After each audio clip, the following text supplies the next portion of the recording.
Dans la construction de bâtiments et de réalisation de diverses infrastructures socio-communautaires, le sable constitue l'une des matières premières. Depuis l'interdiction du prélèvement du sable de mer, c'est le sable du fleuve Ouémé qui est devenu l'alternative. Cette exploitation a pris de l'ampleur du fait de l'extension de l'urbanisation du Grand Cotonou. Au Bénin, le prélèvement de cette ressource se fait de façon anarchique par endroits, contribuant à la dégradation de l'environnement. Le manque d'organisation au sein de la filière, ajouté au prélèvement anarchique de la ressource, faute d'équipements adéquats, interpelle à plus d'un titre. C'est dans un pareil contexte que le consortium CIDR Paminga, Africa Green Corporation SA et Credel ONG s'est retrouvé face à l'urgence d'agir.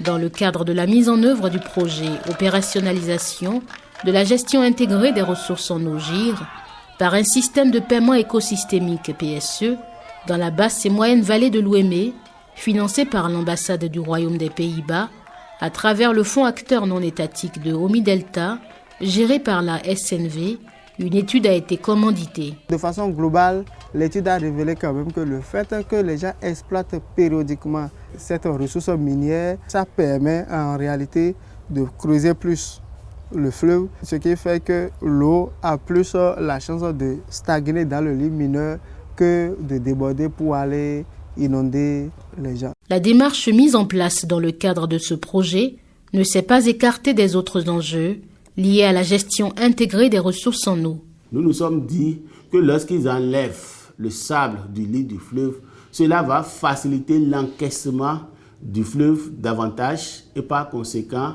le fleuve va pouvoir rester dans le lit mineur. Du coup, les inondations qui s'observent de par l'épandage du fleuve en temps de crue dans les communes de Ouéhi, de Zanando, va pouvoir diminuer. C'est pourquoi nous avons décidé d'encourager le développement de cette filière sable-là. Les groupements qui travaillent sur la filière sable sont également une composante importante des acteurs de la gestion de la ressource au niveau du fleuve pour qu'on puisse quand même les appuyer, les amener également à la table de négociation pour qu'ils réfléchissent ensemble avec les autres acteurs sur comment il faut mener les activités pour la pérennité du fleuve et pour préserver l'équilibre écologique également du milieu. D'où l'importance d'amener cette filière sable dans la gestion intégrée des ressources en eau. Des actions spécifiques sur le terrain, en termes d'appui de la part du projet, étaient donc devenues plus que nécessaires. On les a organisées donc en coopérative, par site, par village et par arrondissement et par commune. Donc on a fait une organisation pyramidale au niveau des exploitants de sable. Notre action a permis de faire en sorte qu'on puisse désormais suivre leurs activités de façon périodique pour pouvoir leur donner donc des conseils de manière à ce que le fleuve puisse respirer et qu'eux-mêmes, ils puissent tirer un bénéfice de leur activité. En matière de gestion intégrée des ressources en eau, le principe numéro 4 parle bien sûr de l'aspect économique de l'eau. Vous allez voir toutes les carrières sont au ralenti en période de crue, non seulement parce que l'eau monte, donc les petites bagues que les gens utilisent et autres là ne sont plus adaptées pour aller sur l'eau. C'est ça qui a justifié le fait que le projet Omi Delta Énergie PSE s'intéresse maintenant à comment les rendre beaucoup plus résilients à ces crues-là. C'est pourquoi on a doté ces communautés-là d'une bac en polyester qui est vraiment résistant, ce qui leur permet véritablement de l'utiliser en période de crue. Donc même s'il y a la période des routes, mais ils peuvent utiliser ça, aller sur l'eau. Du point de vue technique, les capacités des groupements ont été renforcées. Cela s'est traduit par un appui en matériel et outils divers de travail. Chaque équipement a son rôle spécifique. C'est le seau qui fait l'extraction de sable. Le panier va chercher le sable au fin fond de l'eau. Et en remontant ça vers la surface, l'eau laisse le sable et facilement ils ont le sable dans le panier qui jette dans la pirogue ou bien dans la barque. Au niveau de la berge, c'est le bassine qui sert à faciliter le transport du sable vers l'aire de stockage. Les pelles là, c'est pour charger le sable dans les camions. Dans la même dynamique, d'autres matériels ont été mis à la disposition des groupements d'exploitation de sable. D'ailleurs, alors que les minons états non vivent, mon ya ouvert moi. Projet mi d'état mon ouvert mi. Boayi mi. Boana mi asowanu. O mi aje unadi. We mi yodo powe ya. O mi dokuni. Bodo gbeno mi d'état shi simele do ewanu. Akulo me do gbe o. Na pon yi. D'ailleurs, mi do aso ande ya. Mi do un pepe vile mi sisi bon aso wanai. Mi no be ko do teme do file. O mi na obe dai yo. Imole lo de fidi yan. E ti da ko japo won. Iro le club so yi. Dogma me ton le club ni dogma. Ton yo ablo pe yo ni mi. Bo mi blo di yon. Pe ta sin ko mi no be de me. Ton e mi be de me bo ya nto ri le mi no sa. Ton e ma ka blo ni mi aboni mi be dai po mo twe na no fe ka wa to na ibe na sa o. Di no yon support di. Ton mi mo le ke de me. Il s'agit, comme on le voit, des aires de stockage réalisées par le projet Omi-Delta ANEJ-RPSE dans les communes de Zayanando et de Wanri.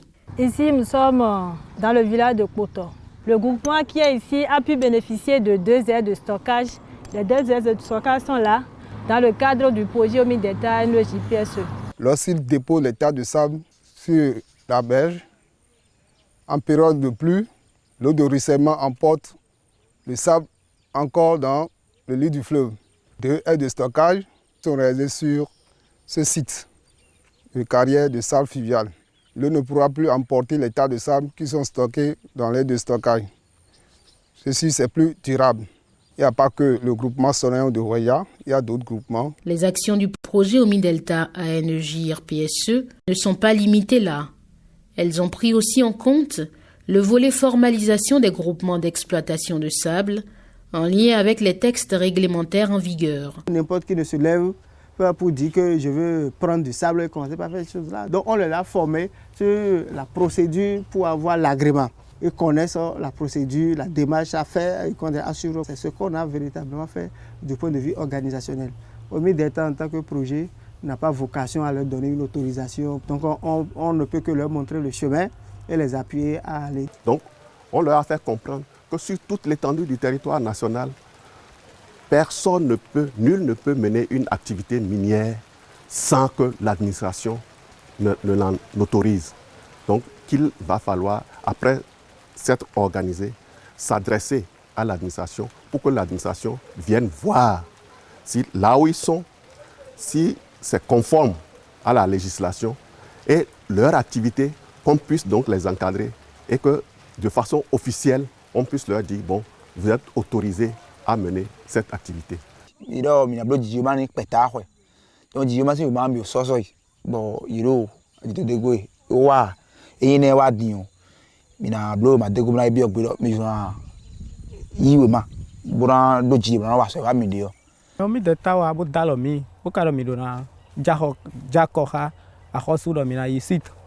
Bora hun kali mi ton ton a khosu na tun enne a khosu kusona do ya nu mi do kali mi ton de su odio do maka hun situ mi ton de su boy kali ya mi ra so ya khosu hen na doté. Le projet Omi-Delta ANEJ-RPSE n'a pas attendu l'aboutissement des procédures d'obtention d'agrément avant d'anticiper sur des actions devant contribuer à la durabilité dans le secteur d'exploitation de sable. Les difficultés que l'activité pouvait générer à la suite de notre intervention, c'est notamment l'entretien de ces aires de stockage que nous avons construit à grands frais. Et pour pouvoir pallier à ça, le projet a mis en place un pacte de durabilité avec ces groupements-là, dans lesquels s'est spécifié le mécanisme d'entretien. Ensuite, nous avons mis également des mini-pirogues modernisées avec des moteurs à essence de grande capacité à leur disposition. La gestion de ce matériel-là va poser également quelques problèmes à leur niveau. Et pour cela, le projet également a prévu les former sur l'entreprise sociale et solidaire, c'est-à-dire tout en menant les activités, comment il faut faire également des économies pour pouvoir assurer la maintenance de ce matériel-là. Autant de mesures et d'actions posées par le projet au cours de sa mise en œuvre, à la grande satisfaction des autorités communales, admiratives des impacts laissés sur le terrain. L'exploitation de sable dans notre commune a une importance très capitale. Ça utilise non seulement la main-d'œuvre locale, mais aussi avec l'économie de cette exploitation, les familles parviennent à entretenir les enfants à l'école un peu partout. La mairie en profite sur 2 volets. La TDL d'abord qu'on perçoit et après les ristournes de l'impôt perçu par l'État. C'est ça qui renfloue vraiment notre caisse. Et c'est pendant la décrue, grâce à l'exploitation de ce sable-là, que les lits sont désensablés. Et ça permet aussi la multiplication des poissons.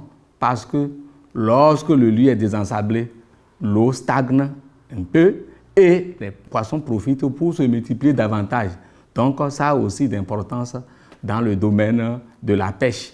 Nous allons tirer chapeau à Omni Delta pour être intervenus dans ce domaine-là, porteur d'avenir pour notre commune. Vraiment, grand merci.